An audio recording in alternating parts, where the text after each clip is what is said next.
100।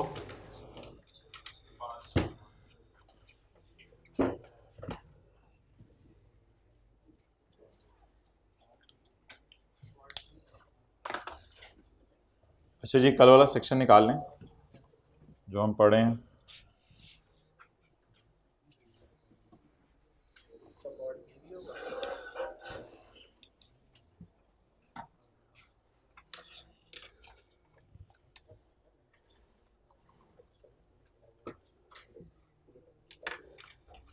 Chapter कौन से?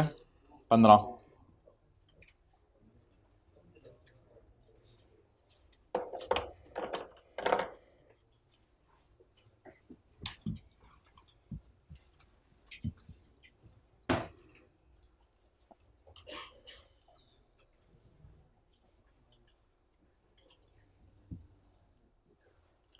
बच्चे आ जाएं ज़रा, पहले आप पेज 334 कर लें आज।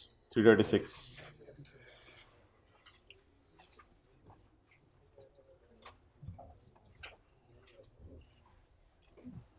336 evidence of assessment.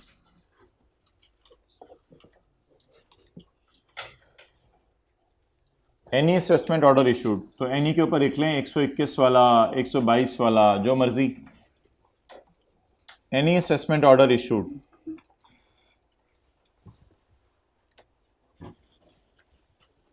Will not be quashed. Assessment order को फाड़ के फेंका नहीं जाएगा। और कंसिडर्ड वॉइड, या असेसमेंट ऑर्डर को फारिग नहीं समझा जाएगा। फॉर वांट ऑफ फॉर्म, कि इसमें फॉर्म की कमी पाई जा रही है। किसी भी असेसमेंट ऑर्डर को फाड़ के फेंका नहीं जाएगा। क्वाश्ड का मतलब होता है फाड़ना, और कंसिडर्ड वॉइड, वॉइड का मतलब होता है गलत समझना। For want of form, want of form का मतलब होता है फॉर्म की कमी पाई जा रही है। एंड ऊपर से मिला के, any assessment order will not be considered as invalid. किसी भी असेसमेंट ऑर्डर को आपने इनवैलिड नहीं कहना, because of reason of any, छोटी मोटी मिस्टेक लिख लें, छोटी मोटी mistake. Because of reason of any little mistake, कोई छोटी मोटी लिटिल मिस्टेक हो तो आपने इससे कोई ये नहीं कह देना कि ये फॉर्म गलत है। अगर टैक्स पेयर को डेजिग्नेट कर दिया गया, डेजिग्नेट का मतलब है नाम वगैरह आपका लिख दिया गया, अगर टैक्स पेयर को डेजिग्नेट कर दिया गया इसमें in according with common understanding, common understanding से आपको पता चल रहा है कि ये आप ही से बात हो रही है। देखिए, एक बच्चे को एफएससी का रिजल्ट आया, अब्बू के नाम के स्पेलिंग गलत थे, उसके घर का एड्रेस गलत था, उसका नाम सही था, जो पेपर उसने दिए उन्हीं के नंबर आए हुए थे, और आगे उससे पता भी चला किस किस में फेल हुआ है। अब वो जाके बोर्ड में कह रहे हैं नहीं ये तो फॉर्म पे नहीं है, इस पे तो मेरे अब्बू का नाम नहीं सही लिखा हुआ। उन्होंने कहा तुझे पता चले थे सर हुई क्या है? हाँ, ये तो मुझे पता चल रहा है। कॉमन अंडरस्टैंडिंग, कॉमन अंडरस्टैंडिंग का लफ्ज़ ज़रूरी है। कॉमन अंडरस्टैंडिंग के मुताबिक समझ आ रहा है तेरे साथ ही हुई है, हाँ मेरे साथ ही हुई है, तो बस फिर जाओ। असल में टैक्स वाले बड़े तेज़ हैं, वो कहते हैं हम जो असेसमेंट ऑर्डर आपको भेजेंगे ना, अगर उसमें कोई छोटी मोटी गलती हो गई, वो प्रेस्क्राइब्ड फॉर्म पे ना हुआ, या उसमें कोई छोटा मोटा मसला आया, तो यार इसको फाड़ के फेंक ना देना, हम इंसान है, गलती हो जाती है, कोई मसला नहीं। लेकिन हमने जो रिटर्न जमा करानी होती है बीइंग अ टैक्स पेयर, वो मुकम्मल होगी, वरना इनवैलिड समझी जाएगी। लेकिन टैक्स वाले अपनी दफ़ा रिलैक्स हो गए हैं, कहते हैं हम इंसान हैं, गलती हो सकती है, कोई मसला नहीं। एनी असेसमेंट ऑर्डर, एनी 121 वाला, 122 वाला, जो मर्जी, विल नॉट बी फाड़, इसको फाड़ना नहीं है, या ये नहीं कहना इसमें फॉर्म की कमी है, ये भी नहीं कहना कि इसमें कोई मिस्टेक है। अगर आपको पता चल रहा है कि आपके साथ हो क्या आ गई है,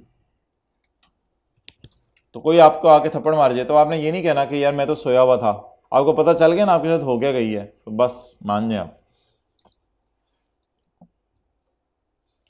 कभी कभी किसी प्रॉपर्टी का डिस्प्यूट चल रहा होता है कि ये प्रॉपर्टी मिस्टर ए की है या मिस्टर बी की है, तो ऐसी सूरत में फिर टैक्स वाले डिसाइड नहीं कर पाते ये प्रॉपर्टी किसकी है, क्योंकि लड़ाई चल रही होती है।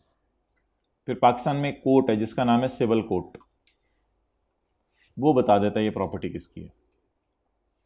फिर सिविल कोर्ट जब अपना फैसला सुना दे तो उसका फैसला सुनाने के बाद जो साल एंड होगा उससे 1 साल के अंदर अंदर कमिश्नर भी आपके घर असेसमेंट ऑर्डर भेज देगा, हाँ जी मुझे पता चल गया ये फ़लाँ की प्रॉपर्टी है और अब ये जो रेंटल इनकम पे टैक्स है फ़लाँ ही दे, क्योंकि कोर्ट ने डिसाइड कर दिया है ये फ़लाँ की प्रॉपर्टी है।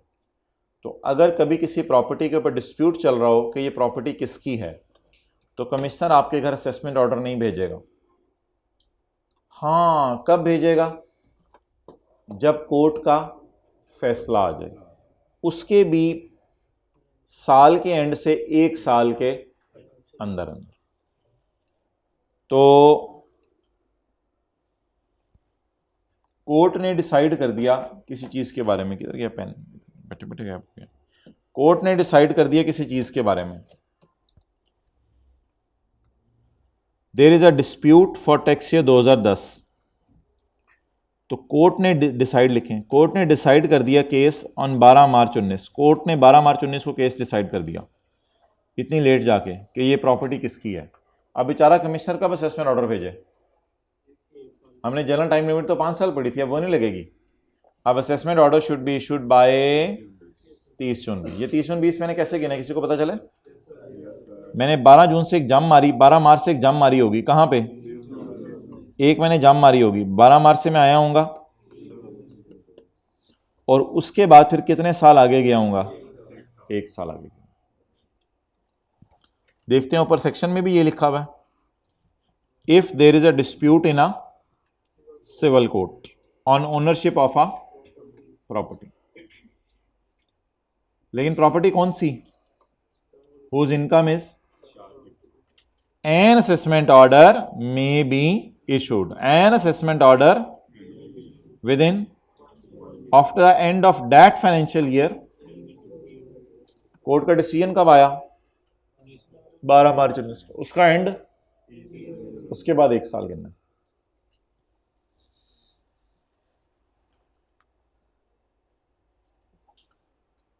कमिश्नर का बेटा क्रिकेट खेल रहा था, ये गुल्ली डंडा खेल रहा था, तो गुल्ली उड़ के जो है वो चली गई कमिश्नर के घर, वो किसी टैक्स पेयर के घर, या बॉल चली गई टैक्स पेयर के घर।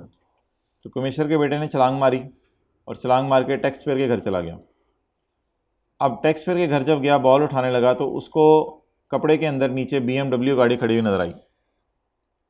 तो उसने अब्बू को आके शिकायत लगाई कमिश्नर को, अबू अबू ये टैक्स पेयर जो है इसके पास BMW गाड़ी है। तो अब्बू ने कहा बेटा इसने तो कहा हुआ है मैं हर साल जो है वो सिर्फ 10 लाख कमाता हूँ सैलरी, पूरे साल में 10 लाख कमाते हैं, तो 100 साल से कमा रहा है ये पता नहीं क्या चक्कर है। तो इसका मतलब है इसने ज़रूर कोई ना कोई ऐसी इनकम ज़रूर हैं जो इसने हमसे छुपाई हुई हैं। तो मैंने कहा था गवर्नमेंट के लिए आपकी इनकम्स पकड़ना मुश्किल है, आपके एसेट्स पकड़ना आसान है। लिविंग स्टाइल देख के एसेट्स पकड़ना आसान है, तो एसेट्स पकड़ के गवर्नमेंट आपकी फिर इनकम पकड़ती है। Where government has impounded a concealed asset, impounded का क्या मतलब है? मिल गया, नजर आ गया, कब्जे में ले लिया। गवर्नमेंट आपका कंसील्ड एसेट पकड़ ले तो क्या करेंगे? लॉ मेकर कह रहे हैं कमिश्नर ना फौरन इसके घर कच्चा असेसमेंट ऑर्डर भेजे और एज सुन एज कच्चे को पक्के में कन्वर्ट कर दे। कच्चा इसलिए भेजे कि उसको फौरन पता चल जाएगा उसके साथ हुई क्या है। ये बात बस हाईलाइट करनी है।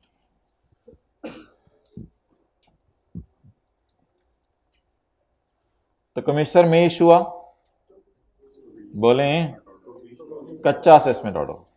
कमिश्नर क्या इशू करेगा आपको? कच्चा असेसमेंट ऑर्डर।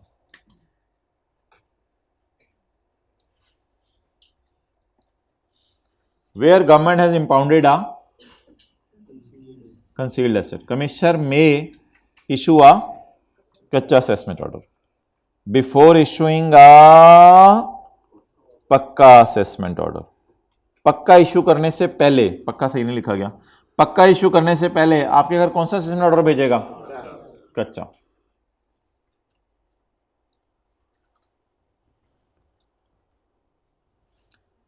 अच्छा फर्ज करें ये इंपाउंड किया है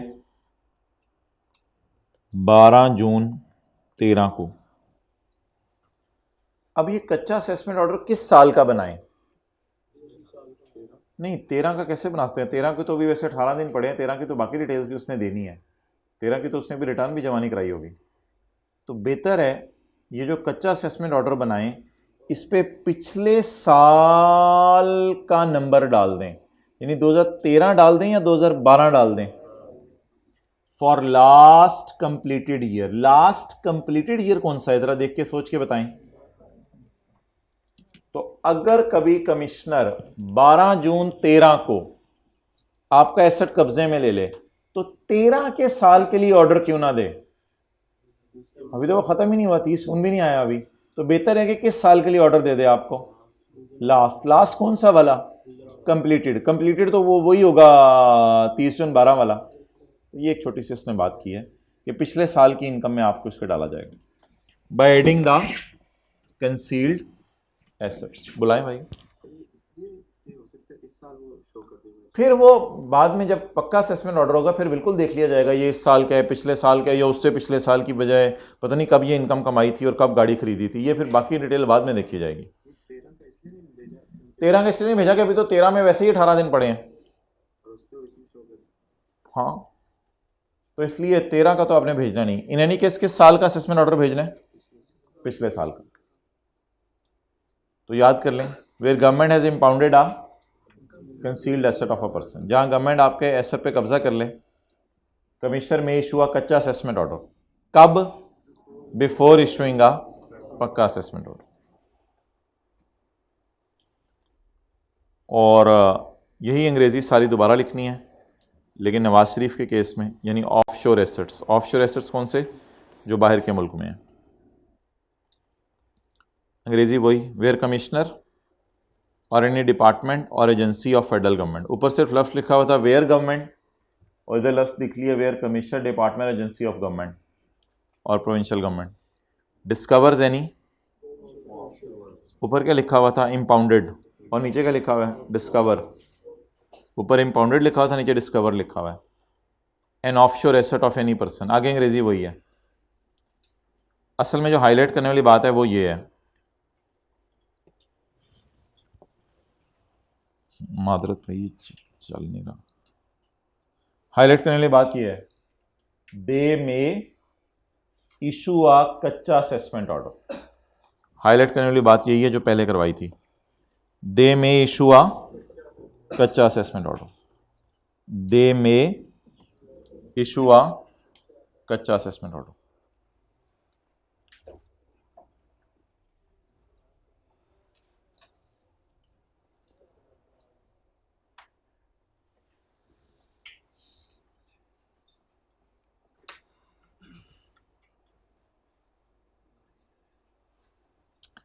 अच्छा जी,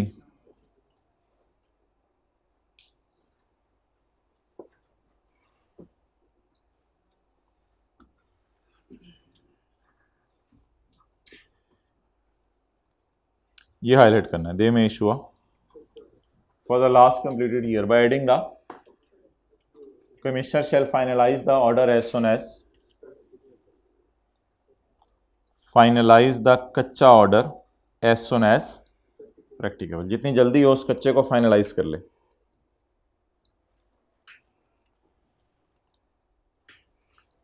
अच्छा जी भाई, कंसील्ड एसेट वो नहीं होता जो आपने चोरी किया हो। कंसील्ड एसेट वो एसेट होता है जो ऐसी इनकम से कमाया हो जो इनकम गवर्नमेंट को ना बताई हो, वो होता है कंसील्ड एसेट। तो concealed asset means any property और asset which was acquired from income chargeable to tax but was not disclosed, लेकिन आपने गवर्नमेंट को बताई नहीं हुई थी।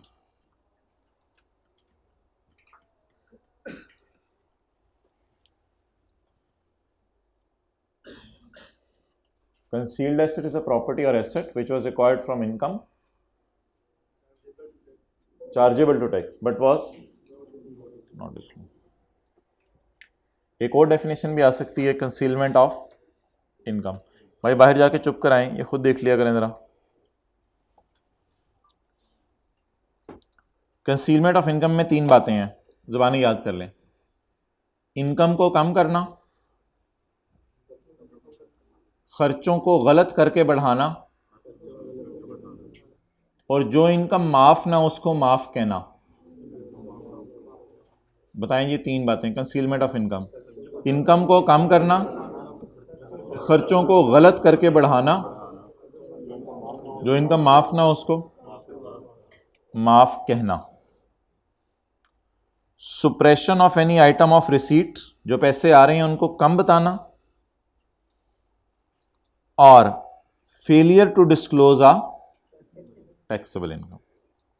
क्लेमिंग एनी खर्चे, दावा करना खर्चों का विच वर नॉट एक्चुअली खर्चे, जो खर्चे नहीं है आपके घर के खर्चे बिजनेस में डाले हों, ये भी मिसाल हो सकती है। क्लेमिंग ऑफ अ खर्चे विच वर नॉट खर्चे, जो खर्चे हैं ही नहीं। Claiming any income as which is actually, दावा करना कि इनकम माफ है हालांकि वो क्या हो। और कोई हरकत करना सेक्शन 111 वाली, मिसाल के तौर पे जनरेटर पे खड़े हो जाना, सेक्शन 111 हमारे सिलेबस में नहीं है, मैं इसकी क्या मिसाल दूं। और कोई हरकत करना सेक्शन 111 वाली, एक ही बात होगी। हाँ, ये सारी चीजें, हाँ ये सारी चीजें तब कंसीलमेंट हैं जब आपने ये सारी चीजें विलफुली की हैं। ये सारी चीजें तब कंसीलमेंट हैं जब ये सारी चीजें आपने क्या की हैं, विलफुली की हैं। विलफुली का क्या मतलब है, जानबूझ के। लेकिन अगर आपने भोलेपन से हो गई हैं तो फिर कम से कम ये गलती तो है, लेकिन इसको कंसीलमेंट ऑफ इनकम नहीं कहा जाएगा। All of the above will only be considered as concealment of income if it is proved that taxpayer has knowingly and wilfully committed these acts. आपने जानते बूझते हुए ये गलती की है। क्या करते हुए, जानते बूझते। चलें जी, आई होप अब जिन हजरात ने तशरीफ लाना था ले आए होंगे। Agreed assessment in certain cases,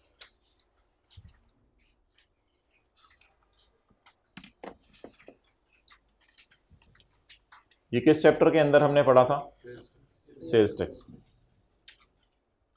अच्छा जी, इनकम टैक्स में आप रिटर्न जमा करवाते हैं, रिटर्न क्या बन जाती है,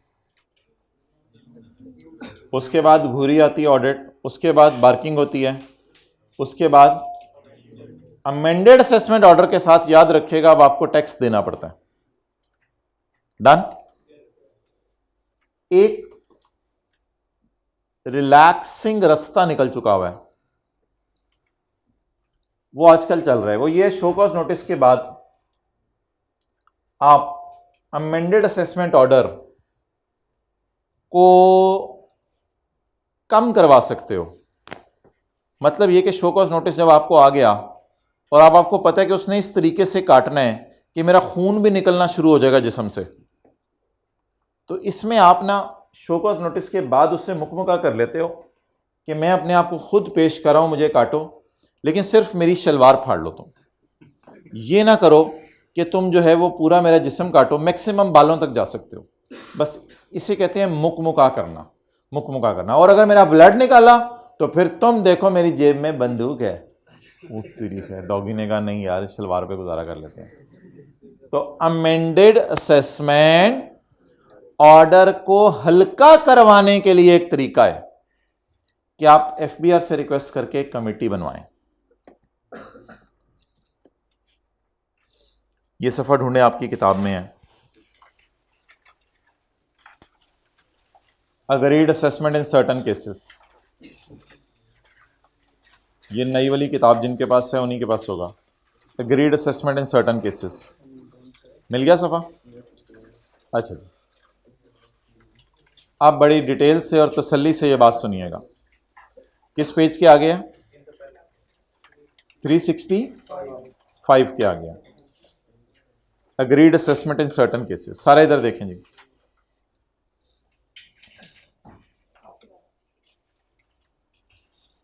थ्री 365 के बाद है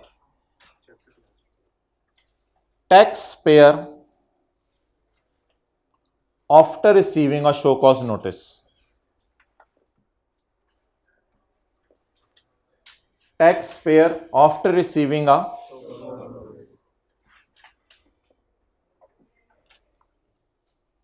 विल फाइल, जमा कराएगा, ऑफर ऑफ सेटलमेंट, मुकमुका करने की offer, to oversight committee. Oversight committee में चीफ कमिश्नर होता है, कमिश्नर भी होता है, वो मैं भी पढ़ा दूंगा आपको, और एडिशनल कमिश्नर होता है। तो कमेटी प्रोसीड करेगी। आप तो कौन क्या करेगा? Tax payer after receiving a barking will file offer of settlement, मुकमुका करने, टू ओवरसाइट कमेटी, जिसमें डॉगी होगा, डॉगी का बाप होगा और डॉगी का छोटा वाला भाई होगा। इन सब के सामने कहेगा यार जरा देख लो ये केस और इसको समझा दो। बहरहाल इस कमेटी के अंदर मैंने आपको बताया कमिश्नर होगा, कमिश्नर का बाप होगा चीफ कमिश्नर, और उसका छोटा होगा एडिशनल कमिश्नर। ये कमेटी बैठेगी और केस सुनेगी।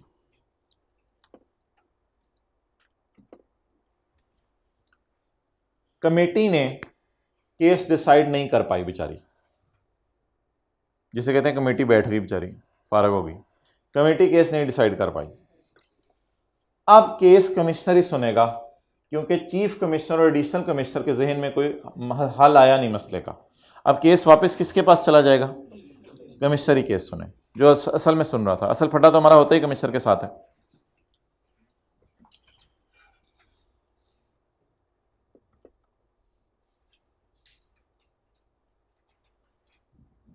असल में होता ही है कि टैक्स पेयर और कमिश्नर में आपस में लड़ाई चल रही होती है। कमिश्नर ही ऑडिट करने आया था, कमिश्नर ने शो कॉज नोटिस इशू किया। जब कमिश्नर ने शो कॉज नोटिस इशू किया तो टैक्स पेयर ने एक कमेटी बनवाने को कहा एफपीआर को।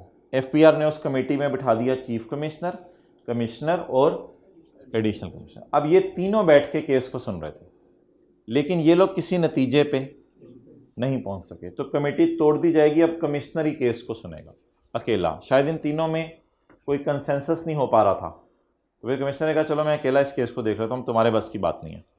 ठीक है जी। अगर कमेटी केस डिसाइड ना करे तो case shall be referred back to. लेकिन अगर कमेटी केस डिसाइड कर दे और टैक्स पेयर कहे मैं कमेटी के फैसले को नहीं मानता, बहुत बड़ी power they the tax payer को। कितनी बड़ी पावर दे दी है। कमेटी बैठी उसके कहने पे और बाद में कमेटी की बात से वो नहीं मान रहा। यानी आप कहें कि सर आप आए मेरा मसला हल करवाएं, सर ने मसला हल करवा दिया, आप कहें नहीं सर मैं तो ये चाहता ही नहीं था जो आपने हल किया मेरा मसला और हाथ धोगी, फिर बुलाया क्यों थी? टैक्स पेयर नॉट सेटिस्फाइड, फिर वापस चले जाएं। फैसला कौन सुनाएगा?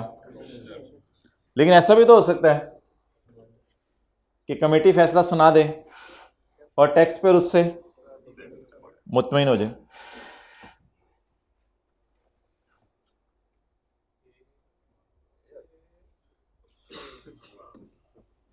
टैक्स पेयर फैसले से क्या हो गया?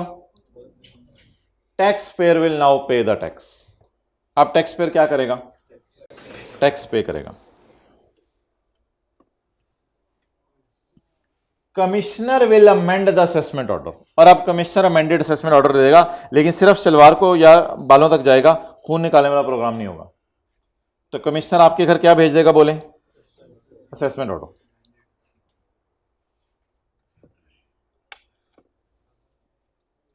People will wave the right of appeal.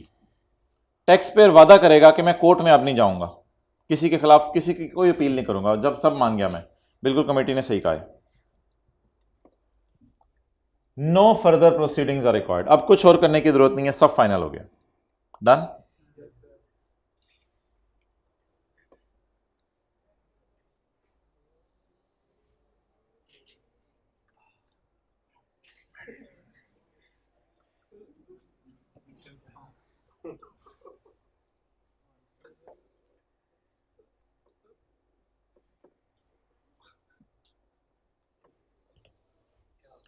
ये चीजें स्कोप से बाहर हैं इस सेक्शन के। ये चीजें क्या हैं? इस सेक्शन के स्कोप से बाहर हैं। छोड़े परे, फिर इनको क्या पढ़ना, आगे चलते हैं। केसेस इन्वॉल्विंग कंसीलमेंट ऑफ, अगर आपने जानबूझ के कंसीलमेंट ऑफ इनकम की है, जिसकी डेफिनेशन हम पढ़ के आए हैं, तो फिर ये केस नहीं लगेगा। फिर आपका कच्चा असेसमेंट ऑर्डर होगा और पता नहीं क्या होगा आपके खिलाफ, वो अलग कहानी है। और question of law affecting other cases को मैं बता देता हूं अभी। तो किसने भेजा शो कॉज नोटिस? कमिश्नर ने। कमिश्नर ने भेजा show cause notice. Tax payer after receiving a show cause notice will request to make a committee that will be called as oversight committee. oversight committee में commissioner, additional commissioner, chief commissioner बैठेंगे। अगर committee ने case decide ना किया या tax payer उसके decision से मुतमईन ना हुआ तो कमेटी तोड़ दी जाएगी और कमिश्नर ही केस को सुनेगा। और अगर मुतमईन हो गया तो वो टैक्स जमा करवाएगा, यानी डॉगी के मुंह में एक लेयर डालेगा, डॉगी आके सिर्फ शलवार पड़ेगा। टैक्स पेयर अब कहेगा मैं कहीं जाके अपील नहीं करूंगा तेरे खिलाफ, जा डॉगी तू जाने, तेरा काम जाने, अगलों को जाके छेड़। और अल्लाह का शुक्र है आज के बाद मुलाकात नहीं होगी तेरे से, बस अपना रास्ता ले तो मैं अपना रास्ता लेता हूं।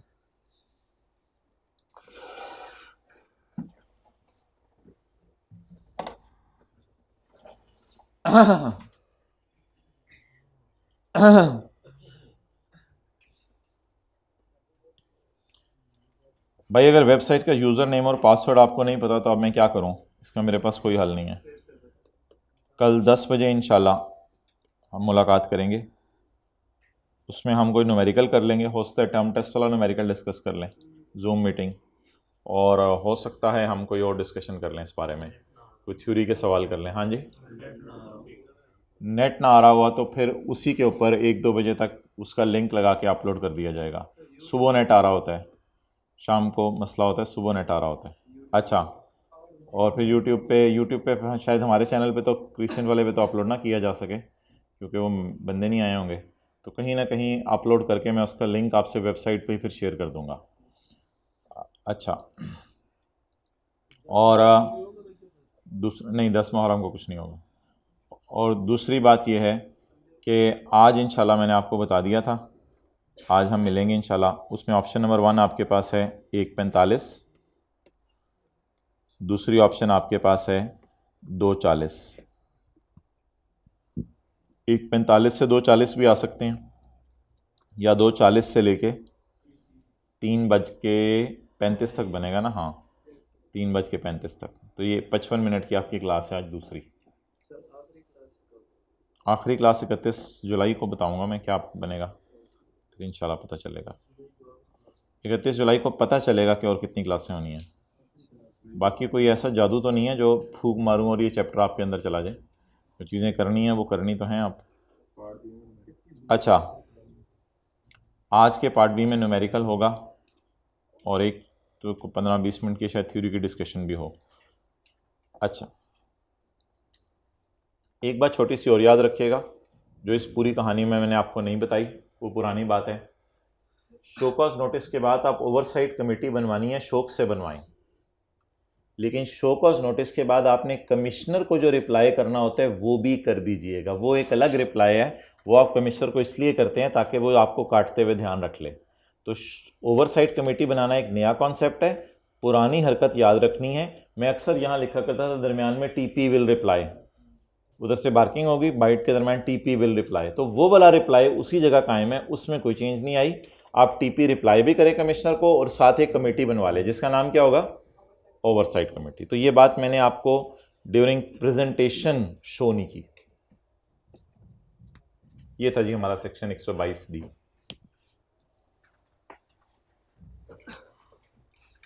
कमेटी शैल comprise following tax authorities. Committee में कौन कौन बैठेगा?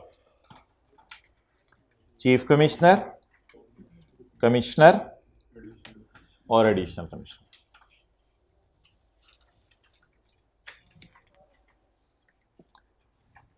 अगर एक tax payer after receiving a show cause notice, if a tax payer after receiving अ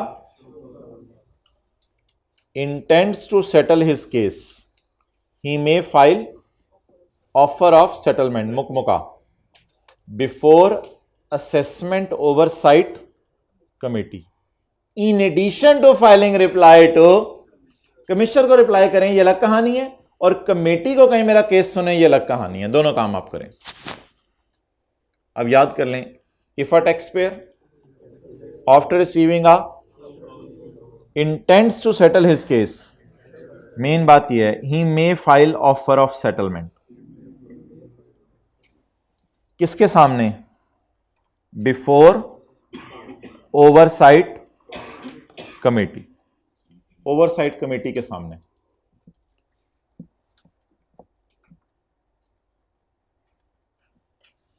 इधर देखें ऊपर, कमेटी आपके रिकॉर्ड मंगवाएगी,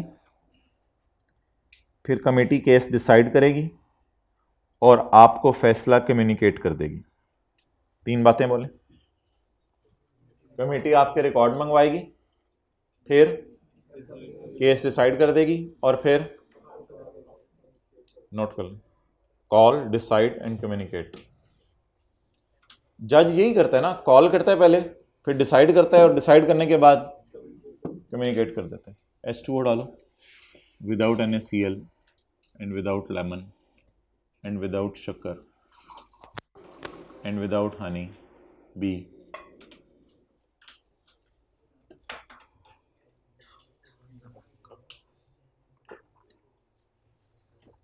कच्ची लस्सी पी रहे हो? अच्छा, आगे चलें। The committee after examining the offer may call for the record of the case, case का रिकॉर्ड मंगवा लेगी, and may decide to accept offer और मॉडिफाई ऑफर। हो सकता है आपकी ऑफर एक्सेप्ट कर ले या होते थोड़ा सा उसको बदल दे, थ्रू कंसेंसस। कंसेंसस होगा ना इन तीनों के दरमियान, एक यानी मशवरा होकर बात तय पाएगी, through consensus, and communicates his decision to the tax payer. और जब आप कमेटी के फैसले से मुतमईन हो जाएं, तो जब आप कमेटी के फैसले से मुतमईन हो जाएं तो ये 4 चीजें, क्या क्या 4 चीजें बोलें? Tax payer shall deposit the including default surcharge and जो कुछ भी है, कमिश्नर शेल काट, कमिश्नर अमेंडेड असेसमेंट ऑर्डर भेजेगा according to the committee decision, लेकिन आफ्टर टैक्स पेमेंट। पहले आपको टैक्स पे करना पड़ेगा, फिर कमिश्नर आपको काटेगा, टीका पहले लगवाएंगे फिर बाद में काटेगा, as per the decision of committee, जैसे कमेटी ने कहा है वैसे ही हो जाएगा, कोई मसला नहीं। टैक्स पेयर वादा करेगा, I will not file appeal, I will wave the right of appeal. आप राइट ऑफ अपील अपना खत्म करेंगे, इसे काट दें आगे। आप कहेंगे आप मैं अपील नहीं कर रहा, मुझे कोई एतराज नहीं, बस ठीक है, थोड़ा बहुत उसने काटा है सलवार को, वो कोई नहीं, दर्जी जाके मैं पैबंद लगा लेता हूँ यहाँ पे, एंड बाल काटे हैं वो उगाएंगे और इंशाल्लाह, and no further proceeding shall be, और कुछ नहीं होगा, on issues decided by committee.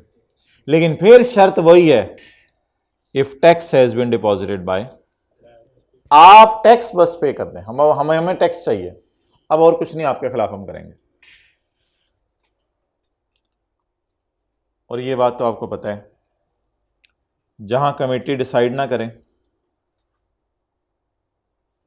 या टैक्स पेयर मुतमईन ना हो, क्या करना था? Case will be referred back to commissioner. तो ऐसी सूरत में फिर केस कमिश्नर को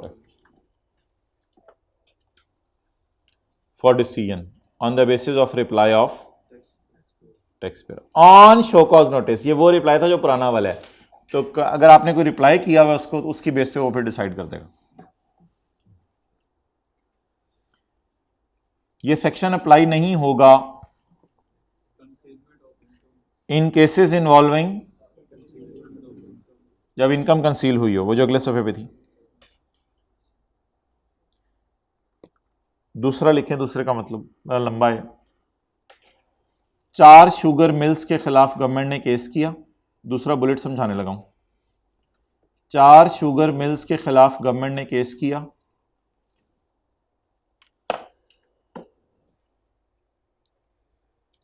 और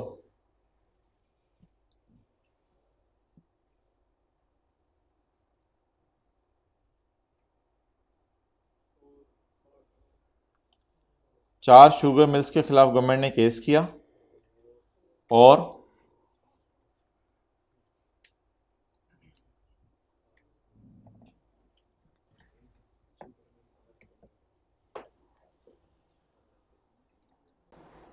एक शुगर मिलने का मैं कमेटी बनवा रही हूं,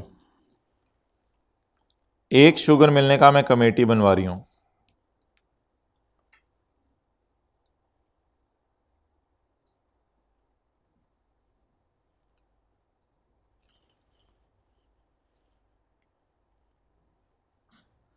तो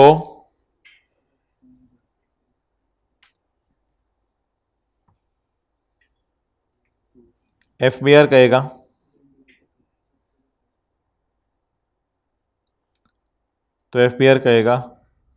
ना जी। इसका तरीका ये होता है नून गुना आखिर में 3-4 दफा डाल दिया जाए। तो टैक्स पेयर कहेगा, एफबीआर कहेगा सॉरी, ना।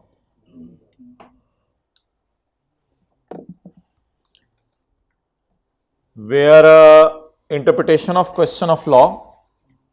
क्वेश्चन ऑफ लॉ क्या होता है? यानी लॉ के किसी पॉइंट पे बहस होगी ना लोगों में, क्वेश्चन ऑफ लॉ, इसकी इंटरप्रिटेशन पे बहस है। Effect identical other cases. Identical का क्या मतलब है? मिलते जुलते केसेस। तो मिलते जुलते केसेस जब गवर्नमेंट ने चारों का इकट्ठा डिसाइड करना है, मिसाल के तौर पे 15 बच्चों ने कोई गड़बड़ की कॉलेज में, अब उसमें से एक बच्चा प्रिंसिपल साहब के पास, सर मुझे जरा पुत्र 15 के बारे में इकट्ठा डिसीजन आना है, तू ना सिद्धर से। तो अब अगर 4 के बारे में इकट्ठा डिसीजन आना है तो उसमें से एक अगर शुगर मिल जाके कमेटी बनवा ले तो इसकी इजाजत, क्योंकि आइडेंटिकल केसेस चल रहे हैं ना और लोगों के भी, तो इसलिए फिर ओवरऑल हुकूमती लेवल पे फैसला होगा, आप कमेटी बनवाने की इजाजत नहीं है। चलें जी, याद कर लें। If tax payer after receiving show cause notice intends to mukmuka, he will request for oversight committee। लेकिन कमिश्नर को रिप्लाई अपनी जगह करने वो अलग बात है। कमेटी कॉल करेगी, रिकॉर्ड डिसाइड करेगी, मे एक्सेप्ट और मॉडिफाई, और कमेटी अपना फैसला सुनाएगी। अगर टैक्स पेयर मुतमिन हो जाता है फैसले से तो टैक्स पे करेगा, कमिश्नर असेसमेंट ऑर्डर भेजेगा आफ्टर पेमेंट ऑफ टैक्स, हाँ, और टैक्स पेयर अपना राइट खत्म कर देगा अपील करने का। और लेकिन फर्दर प्रोसीडिंग कब नहीं होगी? जब टैक्स आप पे कर दें। और अगर कमिश्नर मुतमईन नहीं फैसले, सॉरी, अगर कमेटी ने फैसला ना सुनाया या टैक्स पेयर मुतमईन नहीं, तो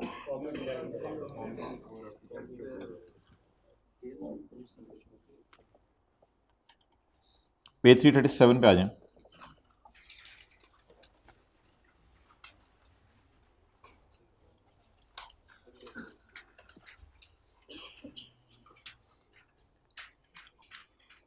हमारी एपेलेट अथॉरिटीज कौन सी हैं? Commissioner appeal, appellate tribunal, inland revenue, high court,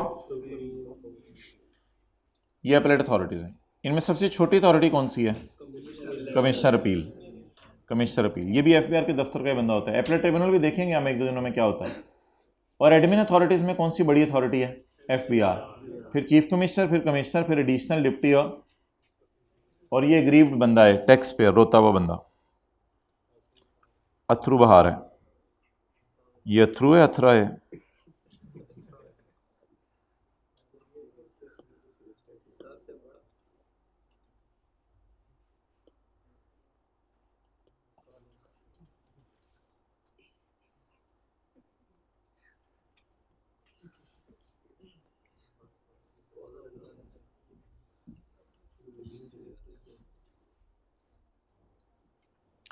tax payer ने रिटर्न जमा करवाई 20 लाख रुपए पे, रिटर्न बन गई, एज्यूम्ड असेसमेंट ऑर्डर। रिटर्न के बाद ऑडिट शुरू हुआ, ऑडिट के बाद शो कॉज नोटिस हुआ, शो कॉज नोटिस के बाद आपके घर आ गया अमेंडेड असेसमेंट ऑर्डर। बड़ा अच्छी डायग्राम बन गई। रिटर्न के बाद ऑडिट हुआ, ऑडिट के बाद क्या इशू हुआ? शो कॉज नोटिस के बाद आपके घर आ गया amended assessment order. Amended assessment order के अंदर अंग्रेजी लिखी हुई थी, अंग्रेजी लिखी हुई थी, अंग्रेजी में ना पूरी कहानी थी। यू फाइल्ड अ रिटर्न, फर्ज कर लें कोई बाजी हैं और बाजी जी you filed a return of income in which you declare that बाजी जी your taxable income is 20 lakh रुपए। बाजी जी we came for audit, we started the audit, बाजी जी you showed records, then we issued a show cause notice, then your reply was not satisfactory at all, Baji. So we have decided to amend the assessment order. An assessment order can be amended as many times as may be necessary. So we have decided to amend the assessment order. We have added back penalty, Baji. We are adding penalty because it is paid to government. Unrecognised provident fund हमने कहा था allowed है, लेकिन allowed not allowed तब होते जब आपने arrangement ना किए हो टैक्स काटने के। तो अनरिकग्नाइज प्रोविडेंट फंड भी हम ऐड कर रहे हैं और प्रोविजन फॉर बैड डेट भी बाजी हम ऐड कर रहे हैं, क्योंकि एक्चुअल बैड डेट माइनस करने की ज़रूरत है, आपने प्रोविजन माइनस की हुई है। ये 3 खर्चे हम आपके डिसअलाउ कर रहे हैं और आपकी इनकम 32 लाख पे पहुंच गई है। मुबारक हो बाजी, मुबारक हो, मुबारक हो। आपकी इनकम किस पे पहुंच गई है? 32 लाख पे पहुंच गई है। बाजी ने कहा फिर कड़े बेच देती हूँ, और क्या करूँगा, जान ले लो मेरी।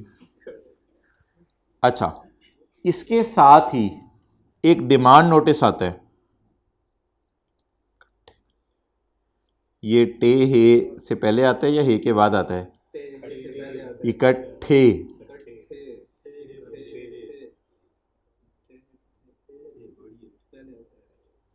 इकट्ठे।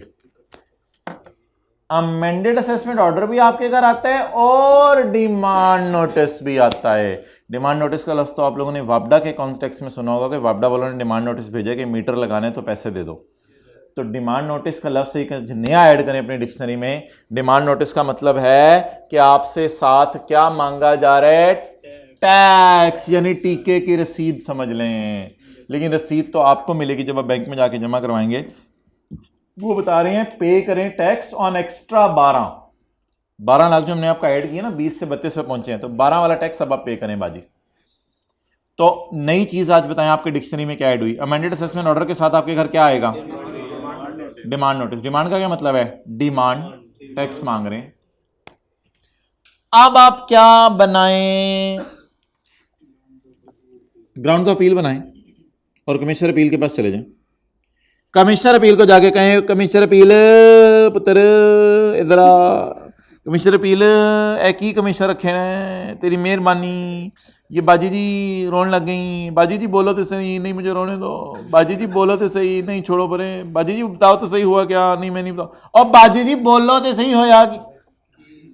उसने मेरी इनकम 20 से 32 पे कर दी, और बाजी जी फिर की होया, मैं अपील करने आ गई। करें करें। बाजी जी ने पहली बात, penalty is not paid to government. हमने कहा सबूत दो, रोने लगी फिर, ओ बाजी जी 10 सबूत दो, फिर रोने। प्रोविडेंट फंड इज रिकॉग्नाइज्ड, ये बैड डेट इज एक्चुअल। तो ये ग्राउंड्स ऑफ अपील जमा कराए हैं बाजी जी ने। किसको? कमिश्नर अपील बाजे को।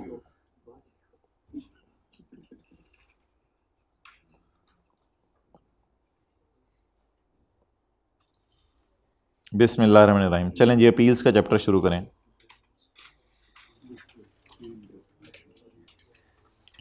बस ये थोड़ा सा भी पढ़ना है, बस फिर न्यूमेरिकल शुरू करते हैं हम।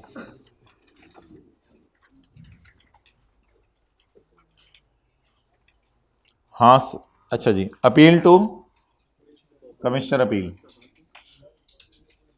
अ पर्सन अबाजी dissatisfied with the following orders passed by commissioner. अगर बाजी जी मुतमईन नहीं है कमिश्नर के ऑर्डरों से, किसके ऑर्डरों से? कौन मुतमईन नहीं? बाजी। किसके ऑर्डरों से? कमिश्नर के ऑर्डरों से। कौन कौन से ऑर्डर कमिश्नर कर सकता है जिससे बाजी जी मुतमईन ना हो? वो तो कई किस्म के ऑर्डर हैं जो कमिश्नर कर सकता है।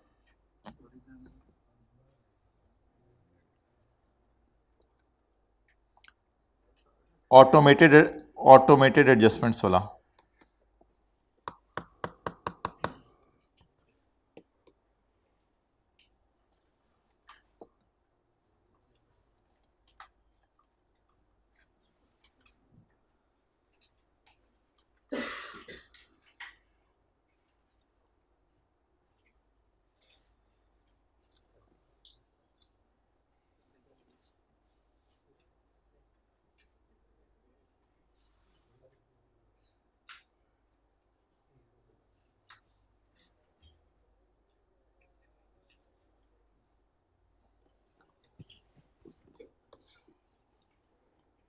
भाई अब आप दोनों से मुझे मादरत करनी पड़ेगी। ऑटोमेटेड एडजस्टमेंट्स वाला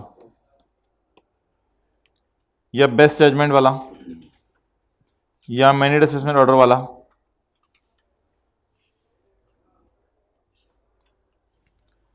वेयर कॉलेज, भाई बाहर से चुप कराएं जरा। वेयर कॉलेज इज हेल्ड, और ये फोटोकॉपियर को बता दिया करें, where college is held personally liable to pay tax on सरासिफ income from capital gain. College वालों को कह दिया कि आप सरासिफ की इनकम फ्रॉम कैपिटल गेन पे टैक्स जमा करवाएं। कॉलेज वालों ने कहा क्यों? हम कमिश्नर अपील के पास जाके अपील कर देते हैं, हमने तो नहीं है मानना, हम तो नहीं है मान रहे। लेकिन वैसे एफबीआर वाले मांग भी सकते हैं कॉलेज वालों से, सरासी की सैलरी पे टैक्स मांगना तो बनता है, लेकिन सरासी की कैपिटल गेन इनकम पे इसलिए कॉलेज वालों से टैक्स मांगे क्योंकि कॉलेज वालों के पास सरासी के कुछ पैसे पड़े हुए हैं तनख्वाह वाले, तो कॉलेज वाले वहाँ से दे सकते हैं, एफबीआर वालों का तो गुजारा चल सकता है। तो इस वजह से, लेकिन अगर कॉलेज वालों का इतराज़ है तो कोई मसला नहीं, कॉलेज वालों को हमने पर्सनली लायबल करार दे दिया कि आप सरासी का टैक्स जमा कराओ, तो कॉलेज वालों को करा देना चाहिए क्योंकि कॉलेज वालों के पैसे पड़े हुए हैं सरासिफ के। लेकिन अगर नहीं कराते कॉलेज वाले तो जाएं जाके अपील करते हैं, कोई मसला नहीं, कमिश्नर अपील आपकी रिक्वेस्ट एंटरटेन कर लेगा। कमिश्नर अपील कहेगा कॉलेज वालों को तंग ना करो, इस सरासिफ को ही जाके तंग करो। नोट कर लिया? अच्छा, आपके साथ वाला कटिंग निकला, बालों की कटिंग करवा के निकला, कमिश्नर ने कहा तुम नॉन रेजिडेंट के रिप्रेजेंटेटिव लग रहे हो, तुम्हारी शक्ल ना नॉन रेजिडेंट से बहुत मिल रही है, और तुमने कल जो है ना उसके साथ तस्वीर भी खींच के लगाई थी, स्टेटस पे तुमने अपनी तस्वीर लगाई थी उसके साथ खींच के। ओ वो तो वैसे ही मैं चाय पीने गया हुआ था तो उधर बैठा हुआ था फॉरेनर, तो मैंने कहा मेरे साथ जरा बैठ के एक तस्वीर खिंचवा लो। ये भी हो सकता था, यानी इमरान खान के साथ अगर मैं तस्वीर खिंचवा लूँ तो ये भी हो सकता है मेरे साथ। तो सॉरी, मैं यानी कि अगर नॉन रेजिडेंट कोई, इमरान खान तो नॉन, मैं अगर किसी नॉन रेजिडेंट के साथ तस्वीर खिंचवा ली है गलती से, तो भाईजान आप उसके रिप्रेजेंटेटिव हैं, आप बातें ना करें, वरना तस्वीर ना आप खिंचवाते। और सर मैं तो उधर चाय पीने गया था, तेरी ऐसी की तैसी चाय पीने गया था, चल बाहर। तो अगर आपको कमिश्नर नॉन रेजिडेंट का रिप्रेजेंटेटिव करार दे दे तो आपके घर असेसमेंट ऑर्डर नहीं आएगा, आपके घर बस ऑर्डर आएगा, उसमें लिखा होगा आप नॉन रेजिडेंट के क्या हो। लेकिन अगर आपको इतराज है तो कोई मसला नहीं, आप कमिश्नर अपील के पास जाएं और अपील कर दें कि यार ये मुनासिब नहीं है। तो ही की जगह ना आप साथ वाले का नाम लिख लें। क्या नाम है साथ वाले का? अरबाब। अरबाब लिख लें, रशीदा लिख लें, जो भी आपके साथ बैठा हुआ उसका नाम लिख लें, लिखें साथ वाले का नाम। ये छोटी छोटी बातें याद रह जाती हैं। अब साथ वाले को जहन में रख के, वेयर साथ वाला is declared as representative of, जहां साथ वाले को क्या करार दे दिया? नॉन रेजिडेंट का। और साथ वाले को एतराज है तो क्या करे? अपील कर दे, कमिश्नर अपील के पास चला जाए। ये अपील इफेक्ट ऑर्डर अभी हमने नहीं पढ़ा, ये सेक्शन 124 में पढ़ेंगे। Where commissioner refuses to rectify a mistake made by commissioner,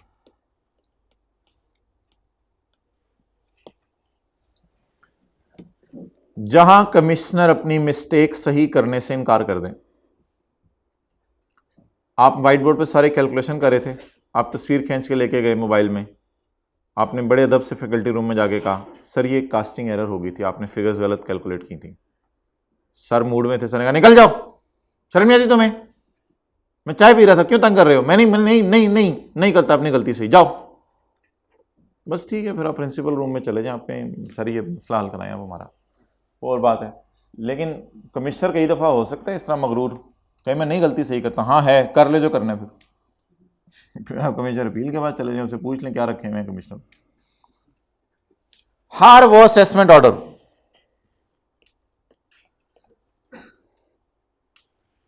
जिसमें आपकी असेसमेंट बढ़ जाए, या आपका रिफंड कम हो जाए, या आपका टैक्स बढ़ जाए, आप रोएंगे। चाहे आपकी इनकम बढ़े तो भी चाहे आपका रिफंड कम हो तो भी चाहे आपका टैक्स बढ़े तो भी तो तीनों सूरतों में आप रोएंगे। रोते हुए किसके पास चले जाए? कमिश्नर अपील के पास।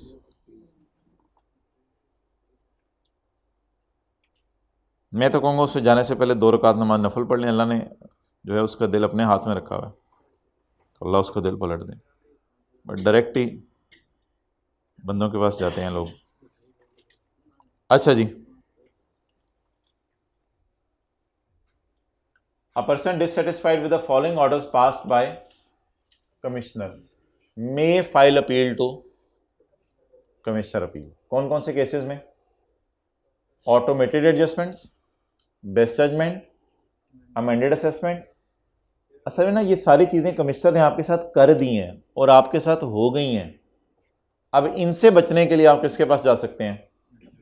Where your दोस्त is held personally liable to pay tax, sorry, where college is held personally liable to pay tax, या where your दोस्त is declared a representative of and commissioner refuses to rectify। अगर ये सारे मसले हो जाए तो कौन क्या करे? टैक्स पेयर किसके पास चला जाए? Commissioner appeal. लेकिन एक शर्त है, इस 20 पे कह रहा हूं, 32 पे नहीं कह रहा, इस 20 पे आपने टैक्स जमा कराना है।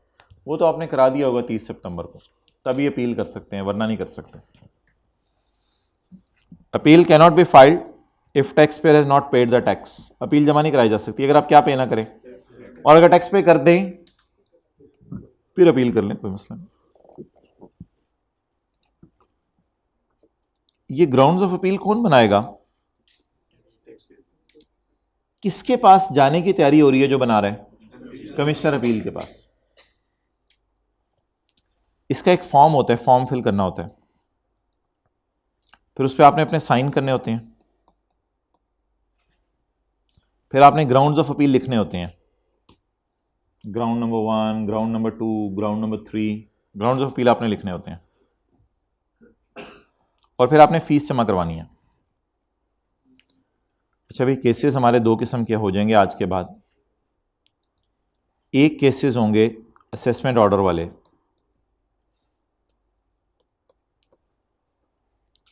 और अदर केसेस होंगे यू आर डिक्लेयर्ड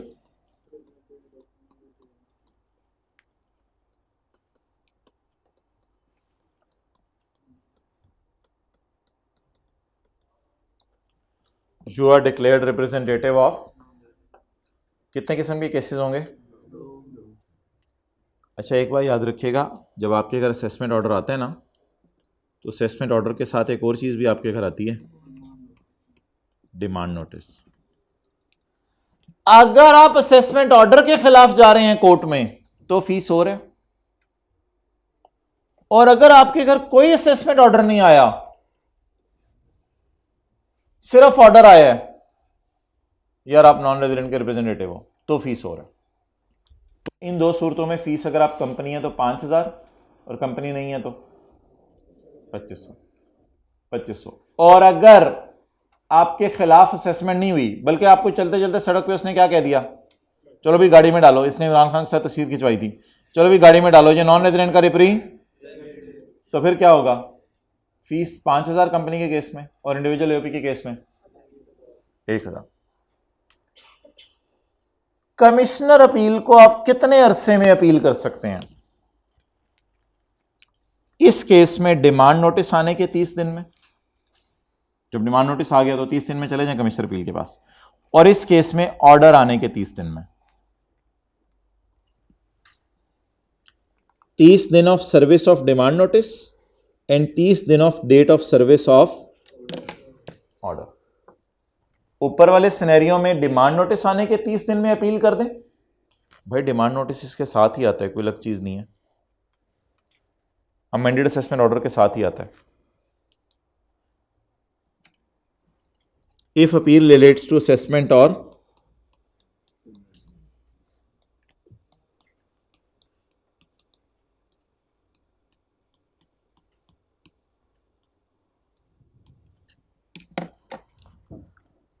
अगर आप अपील कर रहे हैं सेक्शन 121 और 22 के खिलाफ, तो it will be lodged. Lodge का क्या मतलब होता है? जमा करवाएं, फाइल करें। तो आप जमा करवा दें कमिश्नर अपील को अपील कितने दिनों में? 30 दिनों में of service of demand notice. Service का मतलब क्या होता है? जब बना या जब आपको मिला? मिला। हो सकता है कमिश्नर ने बनाया हो सुबह और आपको टीसीएस वालों ने दिया हो अगले दिन शाम को, तो जब मिला या जब बना? जब मिला। और if appeal does not relate to assessment और पेनल्टी, यानी आपको क्या करार दे दिया गया, तो फिर कितने दिनों में अपील कर दें? 30 दिनों में। लेकिन ये आप कहां से गिन रहे हैं? Date of service of order, जब आपको ऑर्डर मिला। उस ऑर्डर में क्या लिखा हुआ था? आप क्या है नॉन रेजिडेंट के? चलें जी बस क्लोज। अपील इलेक्ट्रॉनिकली भी जमा करवाई जा सकती है, उठते उठते अपील, और अपील 30 दिनों के बाद भी जमा कराई जा सकती है। बोले, अपील इलेक्ट्रॉनिकली भी जमा कराई जा सकती है और अपील 30 दिनों के, लेकिन 30 दिनों के बाद तो तब जमा कराएंगे ना जब आपको कोई मसला हो जाए। आपका वो मसला बता दें। Commissioner may admit an appeal after if a good cause is the appellant has to. इसके लिए आपको एक एप्लीकेशन वगैरह देनी पड़ेगी, वो इंशाल्लाह फिर आपको अलाउ कर देगा। चलें छोड़ें, एक दफा रिवाइज कर लें इस सेक्शन को। ये 7-8 सूरतें इधर ही याद कर लें। सीन वाली सूरतें नहीं मैं कह रहा, स्वाद वाली सूरतें कह रहा हूँ। ये 7-8 सूरतें हैं, इधर ही याद करके जाएं। Automated adjustment, best judgment, amended assessment, आपको लायबल करार दे दिया, आपको रिप्रेजेंटेटिव करार दे दिया, इनकम बढ़ा दी, टैक्स बढ़ा दिया या रिफंड कम कर दिया। अपील नहीं कर सकते जब तक टैक्स जमा एक फॉर्म पे होगी, आपके साइन होंगे, इस पर रीजंस बताई होंगी और फीस आपको पे करनी पड़ेगी। अगर असेसमेंट ऑर्डर है तो और फीस है, अगर आपको नॉन रेजिडेंट का रिप्रेजेंटेटिव करार दिया तो पहले केस में आपने 30 दिनों में जाना है कमिश्नर अपील्स के पास क्या मिलने के, और दूसरे केस में आपने 30 दिनों में जाना है किसके? ऑर्डर सर्व होने के।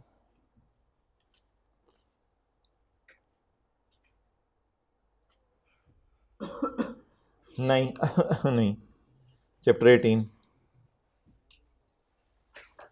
अल्लाह अकबर। चैप्टर 18 में क्वेश्चन 18 पीछे क्या रह गया आज? चैप्टर 18 में सुभान अल्लाह, इन्ना लिल्लाह।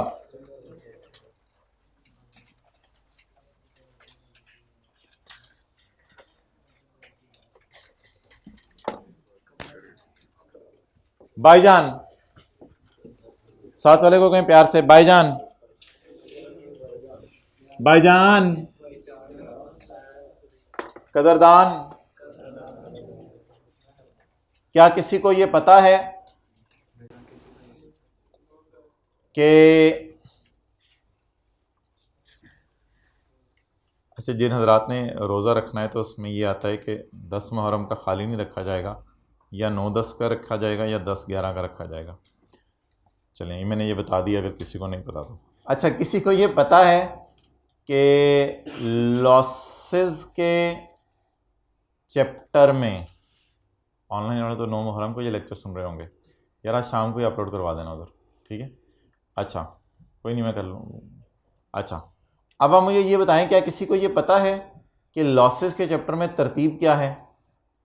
पहले हमारे साल का प्रॉफिट आएगा, फिर पुराने साल का लॉस माइनस होगा, फिर पुराने साल की डेप्रिसिएशन माइनस होगी, फिर हमारे साल की डेप्रिसिएशन माइनस होगी। ये बात कितने लोगों को याद है? चलें दोबारा फिर सुन लें, अगर वो लेक्चर नहीं लिया हुआ, बारिश हो गई थी शायद उस दिन। तो अगर हमारे साल का भी प्रॉफिट आ जाए तो क्या तरतीब होगी? पहले पुराने साल का लॉस माइनस करेंगे बिफोर डेप्रिसिएशन वाला, फिर पुराने साल की, फिर हमारे साल की। पुराने साल के डेप्रिसिएशन का नाम होता है अनएब्जॉर्ब डेप्रिसिएशन, जो माइनस नहीं हो सकी थी, ये पुराने साल के डेप्रिसिएशन का नाम होता है।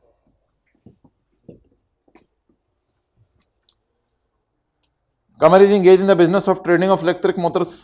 His accountant has prepared the following computation for tax year 2004. Sale of motors 24,000, cost of sale and admin 45,000, cost of sale and admin expenses 33,000। कहते हैं इसमें अभी डेप्रिसिएशन मैंने नहीं डाली हुई, इसमें डेप्रिसिएशन मैंने रिकॉर्ड नहीं की हुई, यानी डेप्रिसिएशन यहां नहीं पड़ी हुई, इसलिए ये इनकम है बिफोर डेप्रिसिएशन, ये इनकम है डेप्रिसिएशन से पहले वाली। इसके बाद इसने डेप्रिसिएशन माइनस किया हमारे साल की।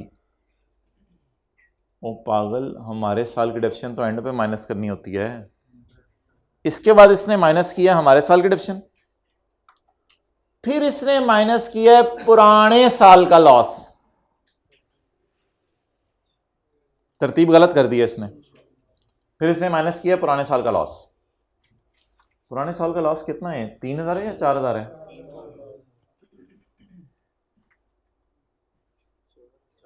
भाई 4,000 है। वजह सुने क्यों? असल में 4,000 पुराने साल का लॉस था। उसने पता है क्या किया? उसने देखा ऊपर 3 पड़ा है।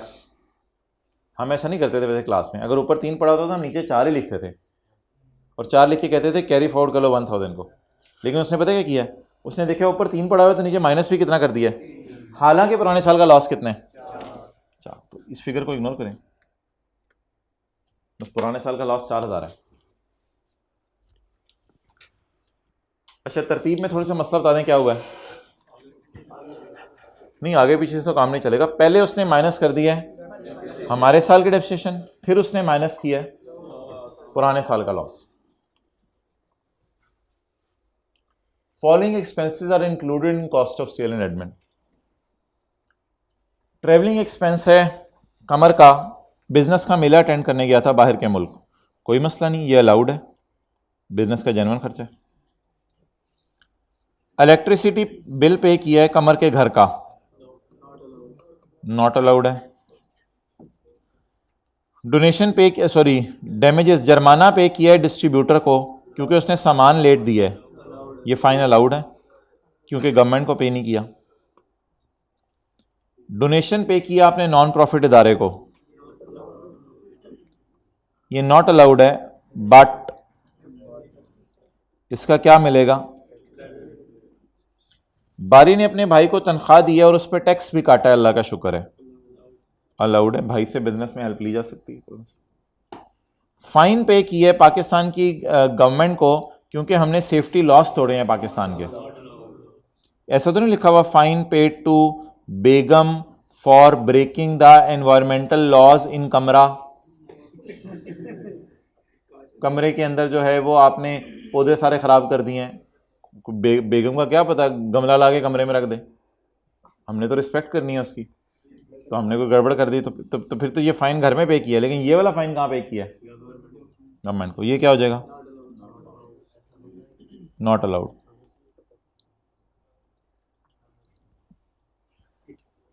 यार जब असल में बेगम जो भी कहे बस आपने मानते रहना है तो आपकी ज़िंदगी जन्नत बन जाएगी। ये लिख लो आप बात, सीरियसली घर में जाओगे आपको जन्नत महसूस होगी। बड़ा एक रूल ऑफ थंब है, ये 10 साल के तजर्बे के बाद बता रहा हूँ आपको। आप लिख लो ये बात, लिख लो ये बात। मुझे किसी ने शादी के 2-3 महीने बाद बताई थी, तो उसके बाद इंशाल्लाह से घर जन्नत बन जाता है। आगे चलें। आप लोगों ने पहले दिन से ट्राई करना है। Unabsorbed depreciation. कौन सी डेप्रिसिएशन? ओ, पुराने साल की डेप्रिसिएशन यहाँ छुपी पड़ी है, तो बड़ी तेज है बिल्ली, इसके अंदर चले यहाँ पड़ी हुई है पुराने साल की डेप्रिसिएशन। पता है यहाँ पकड़ेगी, तीनों चीजें पकड़ेगी, अल्लाह का शुक्र है। ये हमारे साल की डेप्रिसिएशन, ये हमारे साल की डेप्रिसिएशन, ये पुराने साल का, और ये 33 के अंदर चुपके बैठी जो है नीचे पुराने साल की डेप्रिसिएशन। ये तेज है, ये अलाउड तो है, लेकिन ये ना एंड पे माइनस होनी है, बिल्कुल एंड पे माइनस होनी है। एंड पे, बिल्कुल एंड पे तो नहीं, तकरीबन सेकंड लास्ट नंबर पे हम इसको माइनस करेंगे, इसको बाद में माइनस करना है। ये अलाउड तो है लेकिन ये एंड पे माइनस होनी है। Done. Qamar is not satisfied. यार हमें क्या, तू सेटिस्फाइड नहीं है, हम अल्लाह का शुक्र है जिंदगी से मुतमईन है। अच्छा sorry, Qamar is not satisfied with the return prepared above. ये जो ऊपर वाले रिटर्न है, कमर इसको देखते तो रोने लग जाता है, कहते हैं बोंगी मारी है मेरे अकाउंटेंट ने, एंड यू आर रिक्वेस्टेड, लो आप ही हमारे पास गया यार, पागल हमारे पास आ गया, सॉरी, एंड इसकी जो बाकी रही है वो हम बना देंगे, and you are requested to review the return, okay I will time I will review, I am busy today, compute the revised income of Qamar and tax payable by और रिफंडेबल टू हिम। तो इस revised income निकालनी है और brief comments देने हैं। तो पहला सफ़ा छोड़ें, पहले ब्रीफ कमेंट्स दे देते हैं, लेकिन ब्रीफ कमेंट्स मैं आपको जल्दी जल्दी लिखवाऊंगा, ज़्यादा टाइम नहीं लगाऊंगा। ब्रीफ कमेंट्स देने हैं, पहला सफ़ा छोड़ दें, पहला सफ़ा ही काफ़ी है फेस और वर्किंग के लिए, सब एक ही सफ़ा काफ़ी है। ब्रीफ कमेंट्स दे दें दूसरे सफ़े से। भाईजान इग्नोर करने वालों के कमेंट देने हैं या सारी चीज़ों के? Of above items of expenses, सब के। लिखना शुरू करें जी। ट्रैवलिंग एक्सपेंसेस, स्पीड थोड़ी सी तेज रखनी है। Travelling expenses are wholly and exclusively for business. Travelling expenses, चूहा किधर है? Are wholly and exclusively for business, so these are allowed as deduction, so these are allowed as deduction।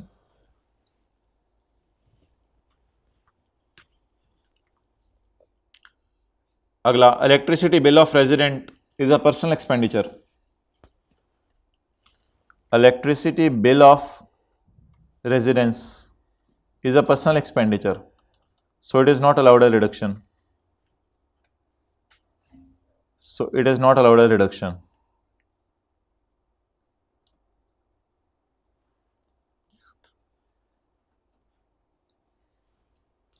Next, so it is not allowed as deduction। अच्छा, damages paid to distributor,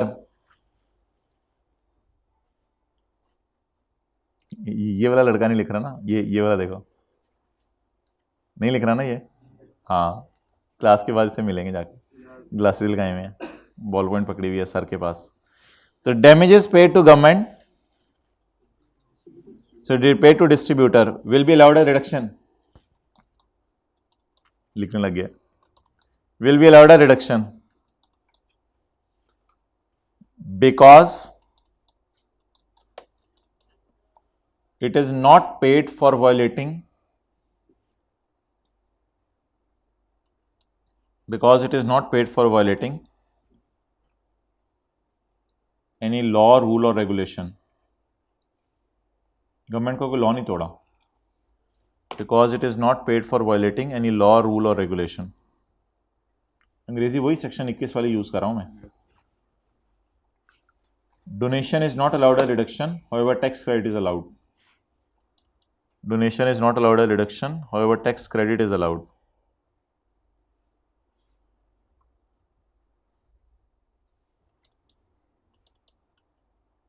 Next,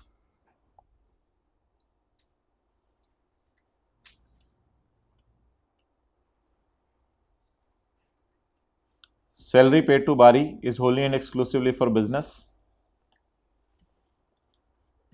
Speed is salary paid to Bari is wholly and exclusively for business, so it is allowed as deduction।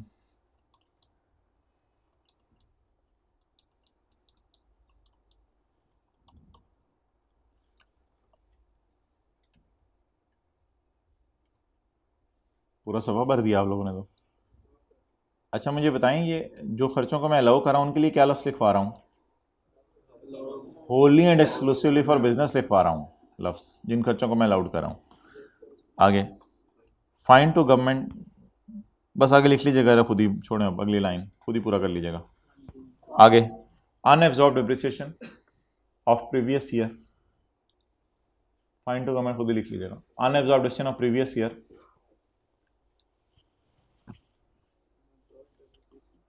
Of previous year, इसके साथ ना ये वाला फिक्रा लिख के आए। Losses के चैप्टर पे ना आखिरी लाइन हमने पढ़ी थी, shall be adjusted at last. Unabsorbed depreciation को एंड पे माइनस करेंगे। पहले क्या माइनस करेंगे? पुराने साल के लॉसेस। तो unabsorbed depreciation shall be adjusted at last, इसको एंड पे माइनस करेंगे।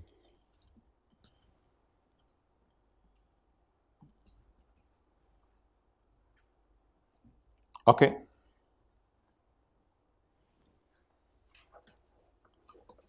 अच्छा, अब तरतीब बता दें।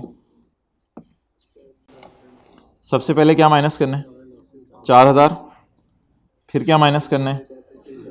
500। फिर क्या माइनस करना है? ये ज़रा तीन चीज़ें ढूंढने नज़र आ रही हैं आपको जो मैंने रेड से लिखी हैं। पहले क्या माइनस करना है? पुराने साल का लॉस। फिर क्या माइनस करना है? पुराने साल का डेप्रिसिएशन। फिर सेल से ही चल के मैं सवाल सॉल्व कर रहा हूँ क्योंकि उसने सेल से चला हुआ है वो भी। Revise computation. क्या लिखना था यहाँ? Income from business. जी, सेल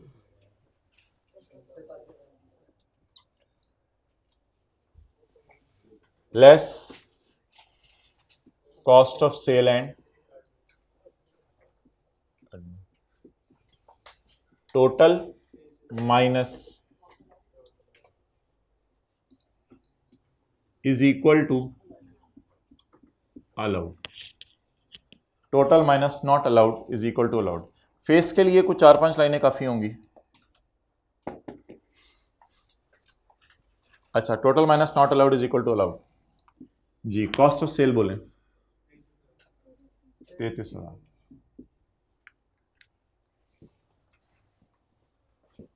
अच्छा यार, मुझे बताएं ये कॉस्ट ऑफ सेल में ट्रेवलिंग एक्सपेंसेस पड़े हुए हैं? पड़े नहीं? पड़े नहीं? क्यों? अलाउड है ना। अच्छा देखिए, 33,000 में ये 100 रुपया पड़ा हुआ है। सिर्फ एक दो पॉइंट जरा फोकस करके समझ लीजिएगा, नोट करना बंद करें जरा।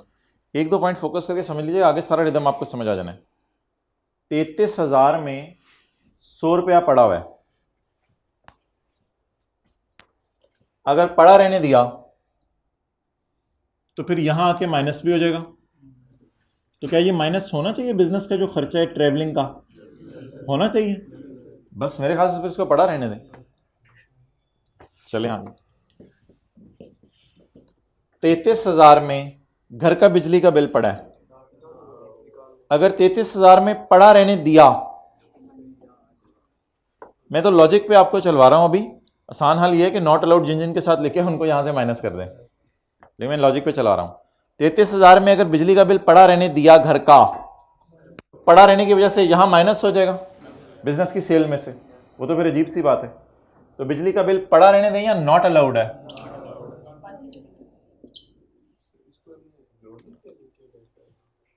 नहीं, हाँ इग्नोर तब करते हैं किसको?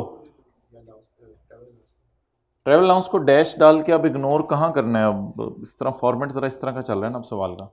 सेल से चल रहे हैं तो बस अलाउड खर्चे माइनस। Okay, next.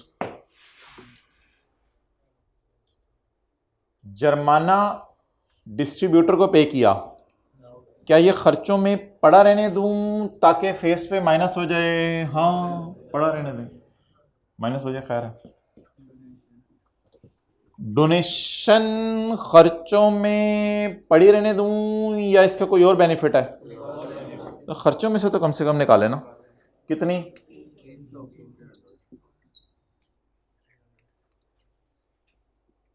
यहां से कम निकाल दें खर्चों में से। भाई की तनख्वाह खर्चों में पड़ी रहने दूं, खैर है। फिर वापस हो जाते हैं, रिवर्स मार लें। फाइन टू गवर्नमेंट खर्चों में पड़ा रहने दूं, पड़ा रहने दूं। फाइन टू गवर्नमेंट खर्चों में नहीं, क्या करें? निकाल दें फाइन टू गवर्नमेंट। अगर पड़ा रहा तो फिर फेस से माइनस हो जाएगा।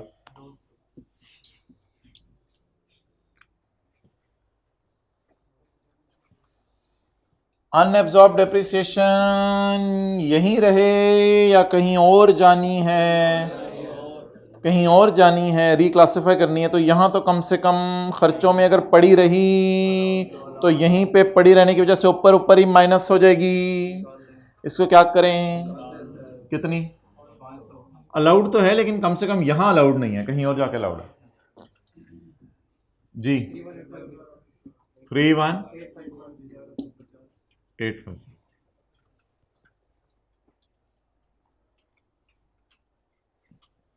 आज जवाब ही दे दें। 13। अब 1 मिनट के लिए सारे वेट कीजिएगा, फिर मैं आपको नोट करने देता हूं। अब हम माइनस करेंगे, ये प्रॉफिट आ गया अब बिफोर डिप्रिसिएशन 2004 का। अब हम सबसे पहले माइनस करेंगे brought forward loss before depreciation 2003 का। कुछ भी नहीं लिखा होगा तो बिफोर डिप्रिसिएशन ही हुआ करेगा। फिर हम माइनस करेंगे ब्रॉट फॉरवर्ड टैक्स डिप्रिसिएशन पुराने साल की, और फिर हम माइनस करेंगे करंट ईयर की टैक्स डिप्रिसिएशन। ये हमारी तरतीब होगी। चलें जी, ब्रॉट फॉरवर्ड लॉस बता दें बिफोर डिप्रिसिएशन, ढूंढे कहीं। इसको पहले माइनस कर दें जी। लोर लोर लोर कसूर भाई और सवारियां भाई, लोरा लाई। पहले पुराने साल की डिप्रिसिएशन माइनस कर दें। ओ नीचे पड़ी, भाग गई।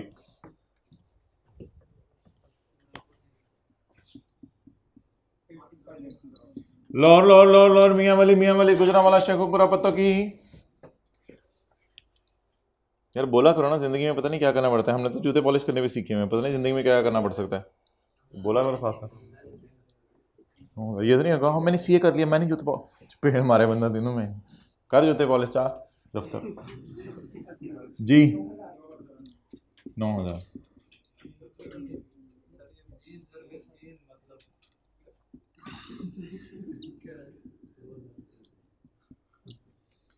टू 20x3 और 20x4 ठीक है जी।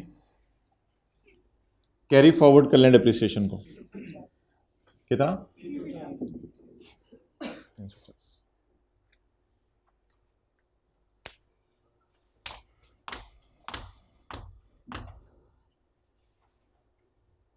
हिल गई दीवार उधर तक। कमर income from business,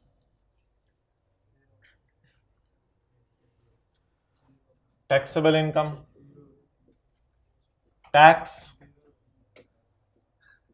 tax credit under section 61, payable to government 0। Tax कैसे माफ करूं? टैक्स है ही नहीं। जो बच्चा इस कॉलेज में पढ़ता ही नहीं, उसे हम कहें यार थोड़ी सी फीस तुम्हें माफ कर देते हैं, वो कहे मैं नहीं पढ़ता, नहीं थोड़ी सी फीस माफ कर देते हैं तुम्हें।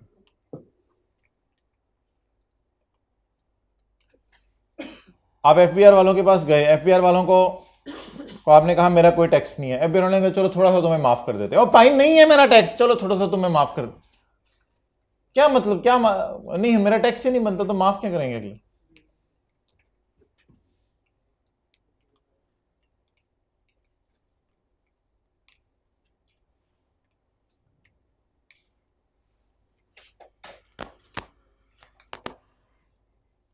अच्छा ये अजीब कुछ आजकल मार्केट में चीज़ें चलने लगी हैं, इनसे अपने आप को महफूज रखा करें। ऐसे ही लोगों ने थिएटर लगाए होते हैं, जिंदगी तो और कितना आजमाएगी हमें, और पता नहीं क्या क्या।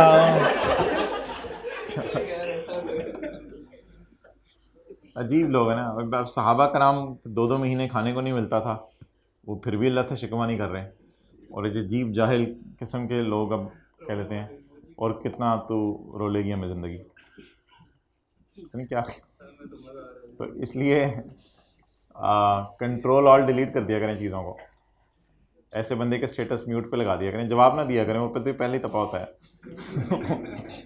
प्यार मोहब्बत से उसको ना ठंडा जूस पिला दिया करें, दोस्ती यारी लगा लिया करें उससे।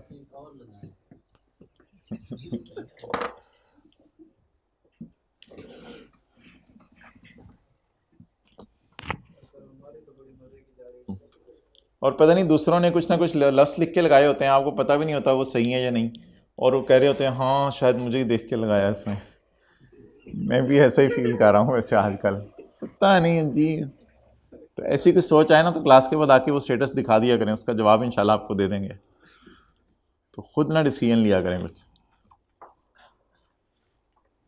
आधे से ज़्यादा बातें गलत लिखी होती हैं, हो सकता है सही भी हो कुछ, लेकिन असल में सही गलत जज करने के लिए भी थोड़ी ट्रेनिंग चाहिए होती है, वो हमें मिली नहीं हुई अनलकीली, और लेने को हम तैयार भी नहीं होते। अच्छा, खुदा ना खास्ता किसी के जहन में आए कि मैं प्रॉफिट से शुरू करता हूं, तो ठीक है कर लो, प्रॉफिट को क्या हो गया, नजर लगी है। खुदा ना खास्ता किसी के जहन में आए मैं प्रॉफिट से शुरू करता हूं, तो तल लो, फिर बेहतर है 12,000 से शुरू कर लो, ये गलत चीजों को उल्टाना तो बहुत लंबा हो जाएगा। 12,000 से शुरू कर लो, प्रॉफिट से चलते हुए नॉट अलाउड खर्चों को, नॉट अलाउड, सबर पहले देखें इधर, नॉट अलाउड, नॉट अलाउड, पता है ना प्रॉफिट से चलते हुए, ये तो ज्यादा से ज्यादा न्यूमेरिकल किए हैं इस तरह के, नॉट अलाउड। हाँ ये डेप्रिसिएशन भी नॉट अलाउड है, यहां पे तो अलाउड नहीं है ना, कहीं और जाके अलाउड होगी। कितना, 13, वो देखें आ जाके खोती बोर्ड, सॉरी आ जाके बात तो वही होगी ना, 13150। तो चाहे सेल से चलो चाहे प्रॉफिट से चलो, मंजिल तो एक ही है, मंजिल तो एक ही है ना, मोड़ नहीं बोर्ड, मंजिल तो एक ही है ना।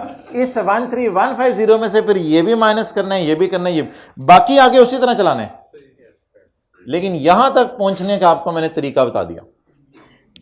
सुभान अल्लाह करके नोट कर लें,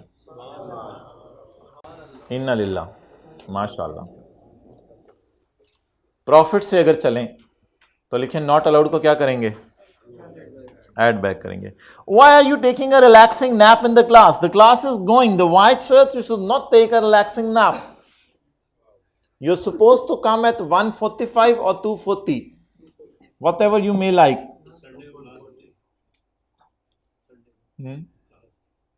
हाँ संडे को तो नॉर्मल क्लासेस ऑन है सारी। हाँ जी हाँ जी, क्या क्या कह रहे हैं?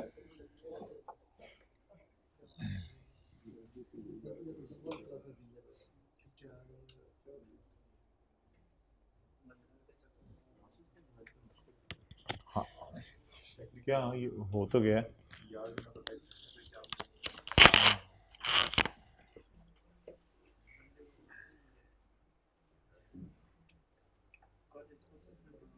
चैप्टर 15 में आ जाए। हेलो, अस्सलाम वालेकुम।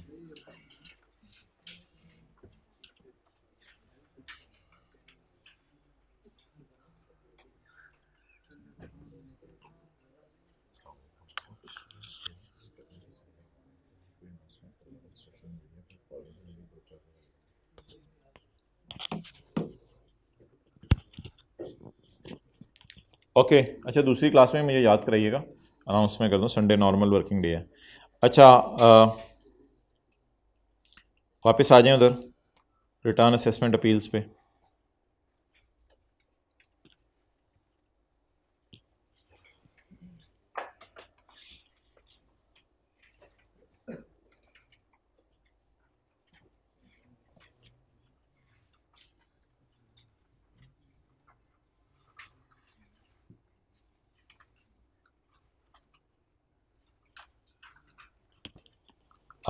क्वेश्चन 35 का ए करें जी।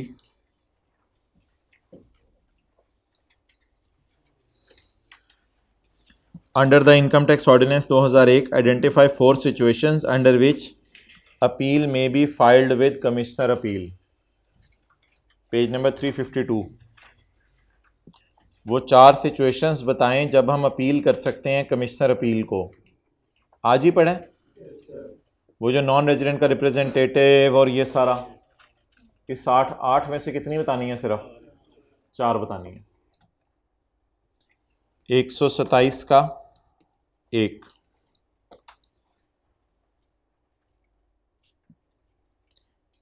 क्वेश्चन 30 में आए।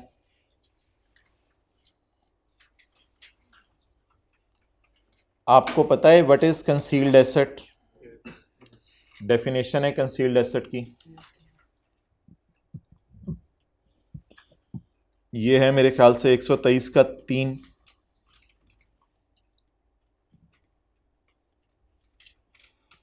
इसके बाद कमिश्नर की पावर बताएं कंसील्ड एसेट के बारे में। अगर हुकूमत किसी कंसील्ड एसेट को इम्पाउंड कर ले, इम्पाउंड या डिस्कवर लिखा हुआ है तो 1 पूछ रहे, 1A पूछ रहे, 1 पूछ रहे, ऑफशोर वाला लफ्ज़ भी नहीं आया ना, तो 1 पूछ रहे खाली। तो पावर क्या है वो जो मैंने ग्रीन में हाईलाइट की थी अब मिट गई भी है। कमिश्नर मे का प्रोविजनल असेसमेंट ऑर्डर, मेरे ख्याल से साथ 2 भी लिखाइएगा, commissioner shall finalise it as soon as possible. तो कच्चा असेसमेंट ऑर्डर कर सकते हैं। 123 का 1 और 2।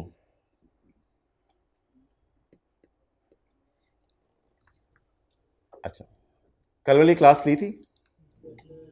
अच्छा, पहली दफ़ा काटना, दूसरी दफ़ा काटने की तारीखें याद हैं? चलें टेस्ट लेते हैं आपका। अनवर ने रिटर्न फाइल किया 2013 के साल की 31 अगस्त 13 को। 13 के साल की रिटर्न कब फाइल किया जी? 31 अगस्त 13 को। वैसे आमतौर पे लोग 30 सितंबर को करते हैं, इसने 31 अगस्त को कर दी, इससे कोई फ़र्क नहीं पड़ेगा। Discuss the following, by which date commissioner could make the first amendment of assessment. किस तारीख तक पहली दफ़ा काट सकता है? मैंने आपको शॉर्टकट तरीका बताया था, मैंने कहा था सोचें इसके बाद कौन सा 30 जून आ रहा है और उसके बाद आगे कितने साल गिने? 30 जून। तो यहां जवाब लिख लें 30 जून 19। याद है ना, कल पढ़ा था, N assessment order can be amended with in 5 years from the end.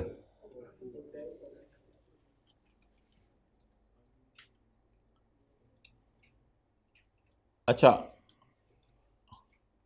अब किसी की क्लास है कहीं तो जा सकते हैं, 4-5 मिनट यूट्यूब पे फिर ले ले। आज वाला लेक्चर तो अपलोड होना ही है ये वाला यूट्यूब पे, बारिश की वजह से 4-5 मिनट मुझे बस और लगेंगे। By which date any further amendment can be made if the first amendment was made on 15 फरवरी 17। इसमें एक आपको तरीका बताऊं, जो 5 साल आपने पहले के गिने में वो चला सकते हैं आप, क्योंकि लेटर में एक वही चीज़ है। तो 1 year और 5 year whichever is later. 5 year तो गिन के रखे हुए हमने पहले की 30 जून 19, और 1 year from the end of that financial year in which assumed assessment also in which amendment was made। अब मुझे बताएं फर्स्ट अमेंडमेंट कब हुई है? 15 फरवरी। इसके बाद 30 जून सोचें, 15 फरवरी 17 के बाद 30 जून, 30 जून 17, 30 जून 17 के बाद 1 साल और डालें। लेटर कौन से? 1 year और 5 year whichever is letter.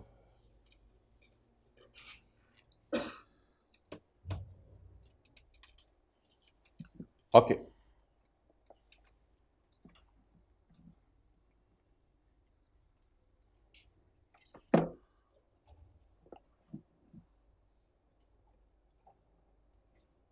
Question 24, under the provisions of income tax ordinance 2001 वो डेट बताएं, डेट बतानी है या डेज बताने हैं? डेट, एग्जैक्ट डेट, वो डेट बताएं जब तक आप अपील कर सकते हैं कमिश्नर अपील को। जब आपको असेसमेंट ऑर्डर हुआ है 31 दिसंबर को, लेकिन डिमांड नोटिस आपको सर्व हुआ है 1 जनवरी को। नहीं, 1 जनवरी से भी नहीं गिनेंगे, 1 जनवरी का दिन नहीं गिना करते बीच में, अगले दिन से गिनना शुरू करो। डिमांड नोटिस बोले कब सर्व हुआ? इसके सर्व होने से आगे गिनना शुरू करना है, तो फिर 1 को ना गिना करें, 2 से गिनना शुरू करें, तो 2 से फिर 31 को पूरा हो जाएगा। तो वो डेट बताएं जब तक हम कमिश्नर अपील के दरबार में जाके मिन्नत कर सकते हैं। 31 जनवरी डेट बतानी थी, सेक्शन 127 का 3।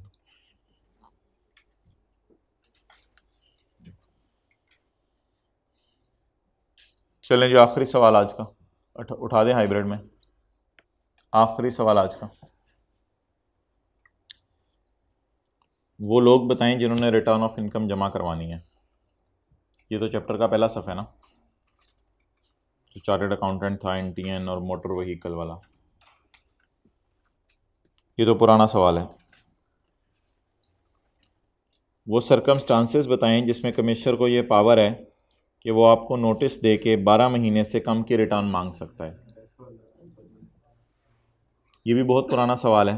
Died, become bankrupt, about to leave Pakistan.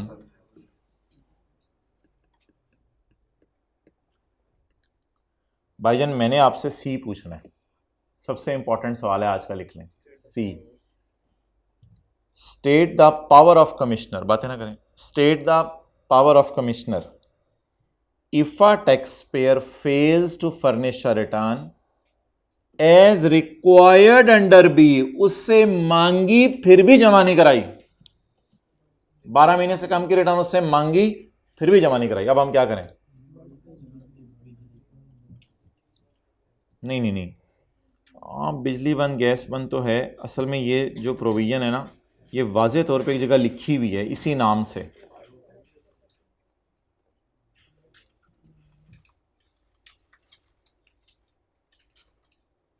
ये वादे तौर पे एक जगह इस नाम से लिखी हुई है।